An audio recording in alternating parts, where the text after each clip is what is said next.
Regular practice করলে কিন্তু সকল এমসিকিউ সলভ করে অনেক ইজি। সো চলো আমাদের স্ট্রিকটা না ব্রেক করে আজকে স্টার্ট করি ডে নাম্বার 7।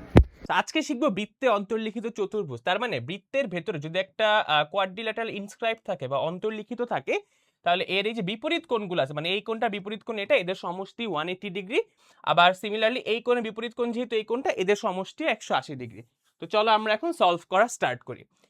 তো প্রথমে আমাদের কাছে জানতে চাইছে কিউআরএস প্লাস পি কিউআর, তাই না? কিউআরএস মানে কিউআরএস মানে এই কোণটা, আর পি কিউআর তার মানে এই কোণটা, এই দুইটা কোণের সমষ্টি তোমার কাছে জানতে চাইছে। ঠিক আছে, এখন দেখো আমরা ওয়ান বাই ওয়ান বের করি। প্রথমে দেখো এই কোণের বিপরীত কোণ এটা, তাই না? যেহেতু এটা একটা চতুর্ভুজ পি কিউআরএস, তার মানে এই দুইটা সমষ্টি 180 ডিগ্রি, তাই না?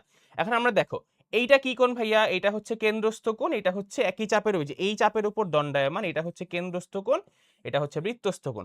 তার মানে এই কোণটা এই কোণটার দ্বিগুণ, তাই না? তাহলে আমরা এখান থেকে এক্স এর মানটা বের করতে পারবো। এটা এটার দ্বিগুণ, তাই 3x এর সাথে আমরা 2 গুণ করে দিব। তাহলে দুইটাকে সমান লিখতে পারবো, কেন্দ্রস্থ কোণ বৃত্তস্থ কোণের দ্বিগুণ।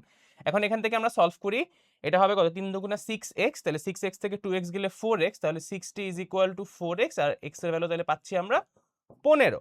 x এর মান যদি 15 হয় তাহলে 3x কত হবে? 3 15 45। তাহলে এটা যদি 45 হয় তাহলে এই কোণটার ভ্যালু কত হবে? 135, তাই না?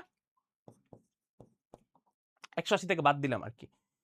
সো এইটা, এই দুইটা সমষ্টি আমরা পেয়ে গেলাম যে এইটার ভ্যালু হচ্ছে 135। ঠিক আছে, এখন আমরা এই কোণটা বের করলে কিন্তু আমাদের ম্যাথ। এখন তুমি একটু খেয়াল করো, আমাদের কোশ্চেনে কিন্তু পিএসআর এর ভ্যালু দেওয়া আছে, মানে এই কোণটার ভ্যালু বলে দিয়েছে 90 ডিগ্রি। তাহলে বিপরীত কোণ এইটার ভ্যালু কি হবে? 90 ডিগ্রি হবে। তাহলে এটাও যদি 90 হয় আর এটা 135, 135 আর 90 যোগ করলে কত হবে? 225। তার মানে এটা কারেক্ট আনসার কিন্তু ডি নাম্বার। সো আমরা এখন আরেকটা অঙ্ক দেখি, যে পি ও কিউ এর ভ্যালু 88, তাহলে এটা যদি 88 হয় এটা হবে তার অর্ধেক 44, তাই না? এবং এইটার বিপরীত কোণ, চতুর্ভুজের বিপরীত কোণ, এই দুইটা সমষ্টি 180 ডিগ্রি। সো এখান থেকে 44 মাইনাস করলে কত থাকে? 136 ডিগ্রি, তাই না? তার মানে এটা আনসার হবে পি আর কিউ এর ভ্যালু 136 ডিগ্রি। দেখছো কত ইজি পিজি অঙ্ক? এখন তুমি এই অঙ্কটা সলভ করে ফেলতে পারবা না? করে আমাকে একটা কমেন্টে জানাই দিও, আর কেমন লাগতেছে সিরিজটা সেটা আমাকে জানাই দিও। আসসালামু আলাইকুম।